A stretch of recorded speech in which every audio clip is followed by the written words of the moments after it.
Good morning, everyone. How's everybody doing this fine morning? Today's Thursday. It's kind of brisk outside here in Cali. Not too bad. Starting out a good day.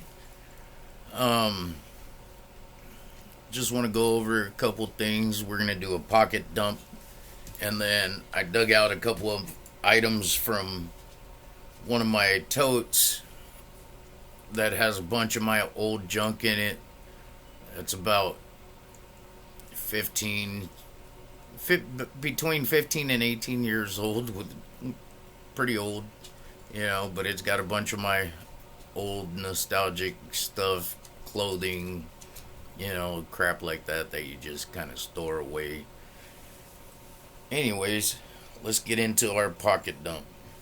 We're going to start in the right pocket, carrying the Benchmade Osborne. You guys have seen this one before. Many of people love the Benchmade Osborne. I know I'm one of them. Nice swedging on the top with this clip point. Very sharp. Very, very sharp. Holds a great edge. As you can see, look at that little mirror finish. Getting these edges done on the work sharp station. That thing is amazing. I tell you guys, that thing is amazing. It's a work of art. I love it.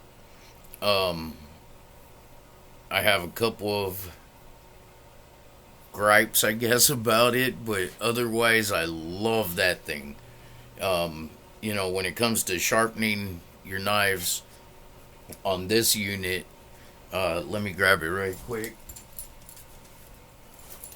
On this unit right here, um, if you don't buckle down that base, and I just use a plain old wood clamp. This is what I use. I use an Irwin wood clamp, you know, and I clamp it to my table. But if you don't do that, what I find is you got to hold the top of the guy while you're using the guide sharpening. Um, so you got to stabilize it, and then what was the other thing? Oh, let me pull it out.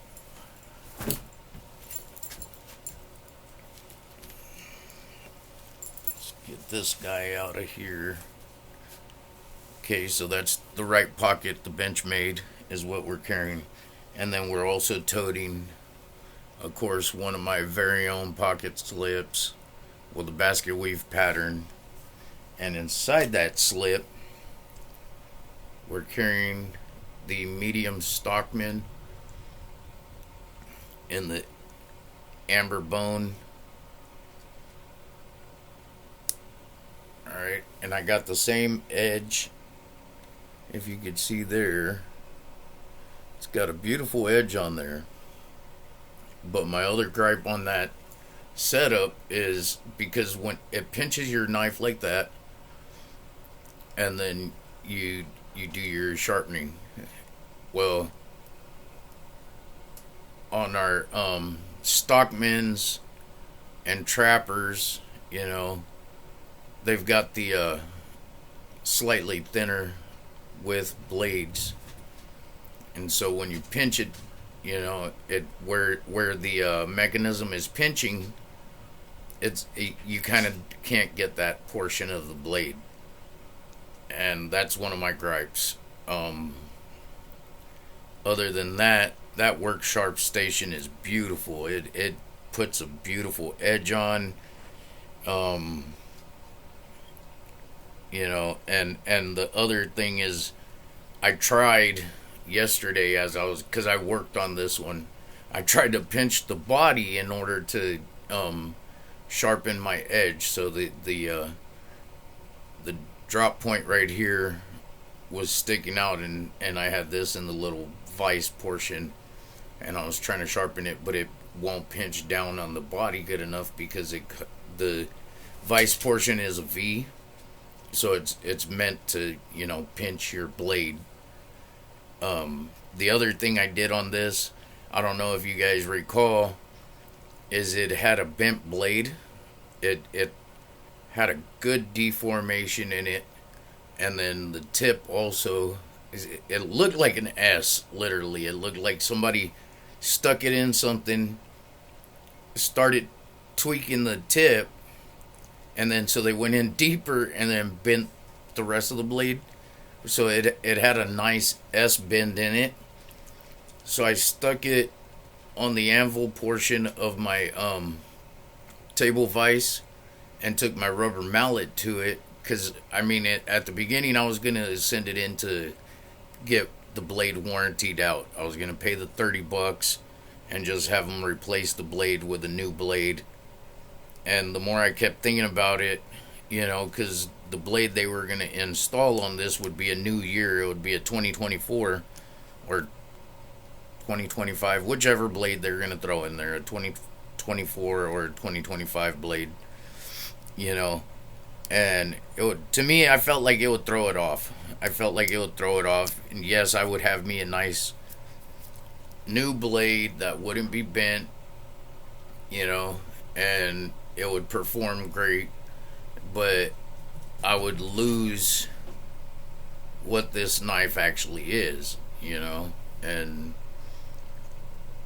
for its age, it looks good. It's not very old, but I wanted to keep the original, so I decided to go ahead and mess with it and put it on that anvil portion of my table vise and use my rubber mallet, tapping away and slowly tapping it. I actually got it fairly straight. I would probably say it's pretty damn straight, and now I don't have no blade rub. If you can see, okay, where it was hitting. Alright. On this blade, see if I can get it in there. I don't know if it's gonna show, because I kind of buffed it out somewhat. I think this blade buffed out a lot better than the drop point. Okay, right there, you could see right in this area, it's got the blade rub, and then on the drop point, it's more prominent, because even buffing it didn't get it out. Right there's that big old line. Come on. Right there's that line right there where it kept hitting the which blade is this? It kept hitting the sheep foot. It was just slamming into there. Okay, now since I straightened it out, we got good snap, and it's actually straight down Broadway, no rub. It doesn't even touch, which is beautiful. I love it now. So I don't have to send it in to be warranted or repaired, whatever you want to call it. So I don't have to send it into Case's Repair Center. And I buffed it all out. I need to oil it.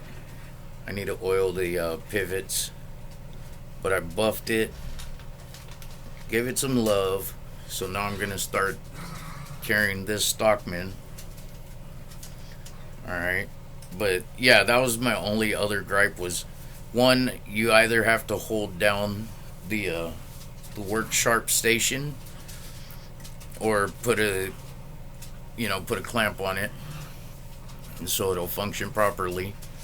And then with a thinner blade, it's a little bit difficult. You can still do it. It's a workaround. You can still get it. But those are my only gripes. I think if they improve on those portions, that is going to be 100% perfect.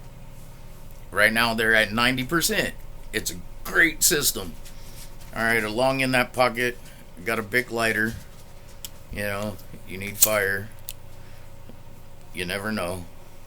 And then also in the pocket with the Stockman in my blue leather sheath, we are still carrying, come on, the Sodbuster Jr.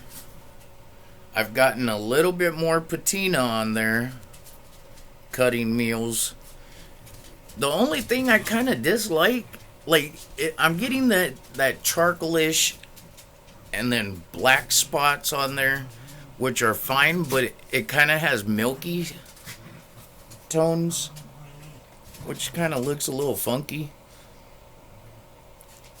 But it's getting there. I'm getting some patina on there from chopping up different items that we use for meal prep, and you know, I've been mainly using this one for meal prep so far. You know, using it that way.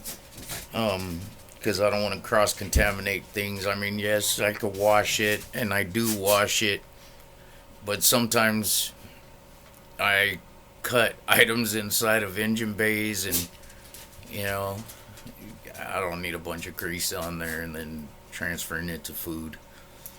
And then, as always, carrying the Nebo Torchy 2K. I will be doing a video on the other Nebo products that I have, the entire line, because I know I did a video on this one to show the brightness outdoors in the dark, and so I'm going to do a video on that whole lineup. And then on my hip, I am wearing the Harley Davidson Zippo case, and within the Zippo case we have Mjolnir with the blue crystal. I believe they said it's a Swarovski crystal. And this is the armored case, and it is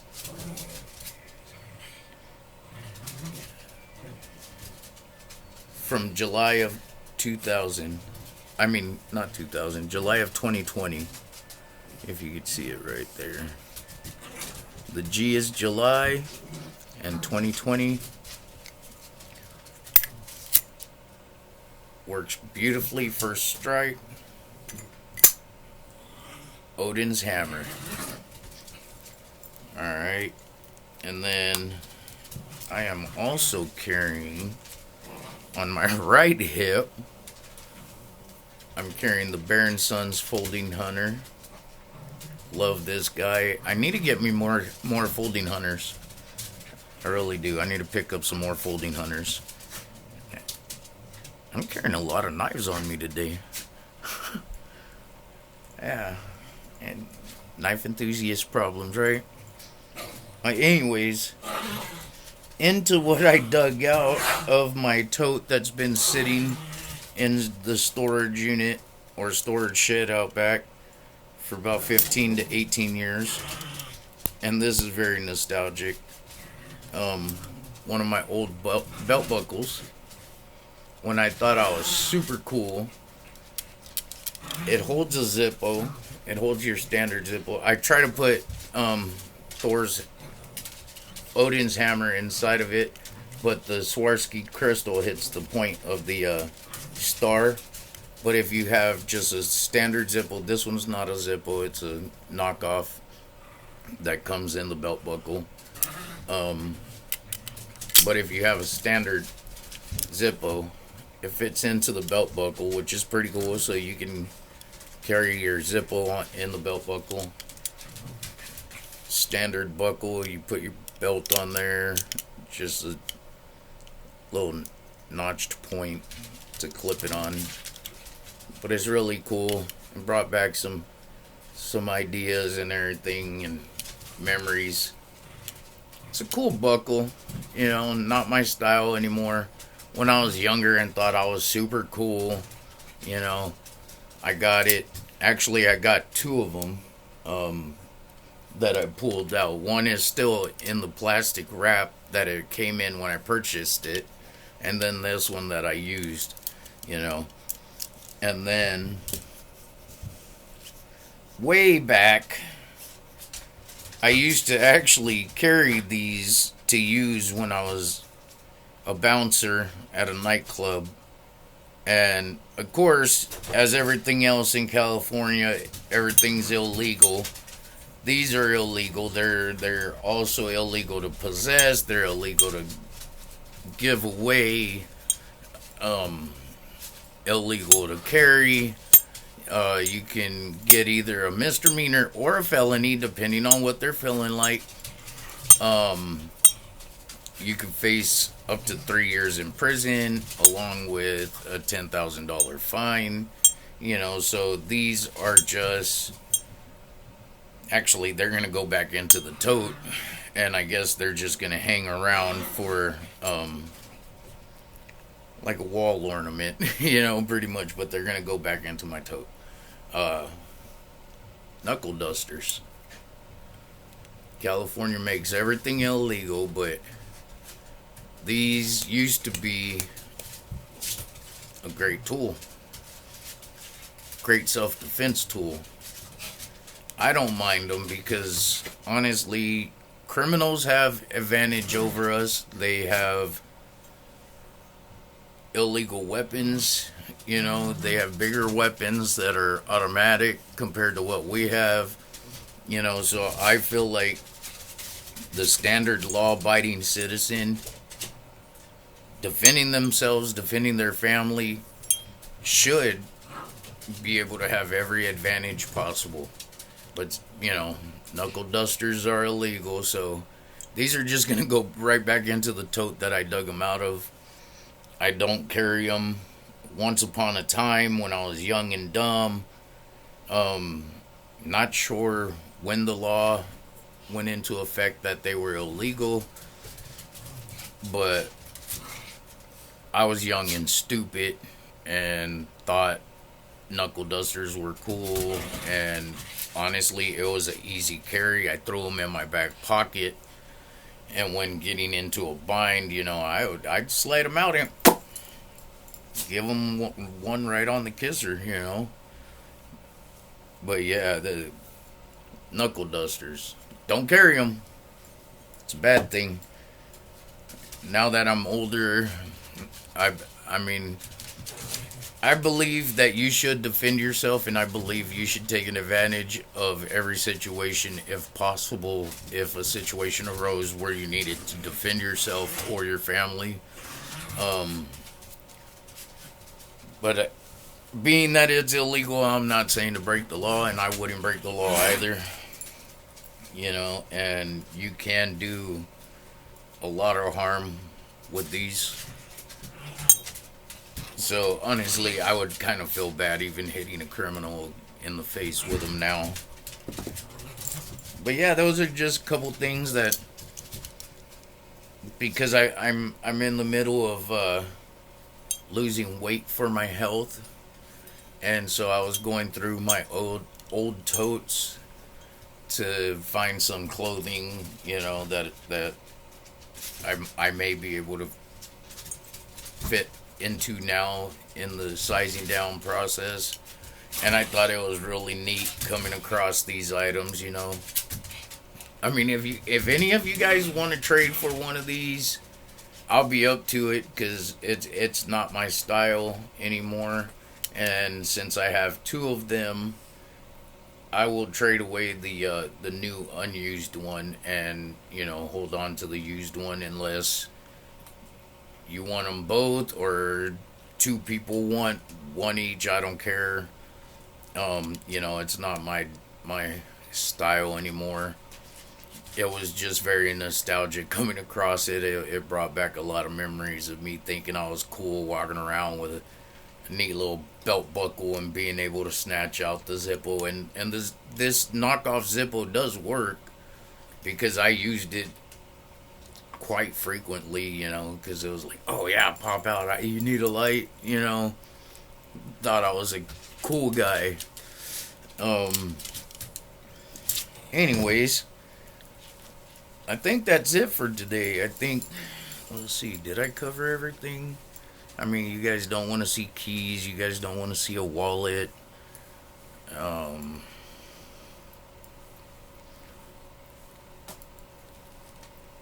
Yeah, phone case. Yeah, you guys don't need to see that handkerchief.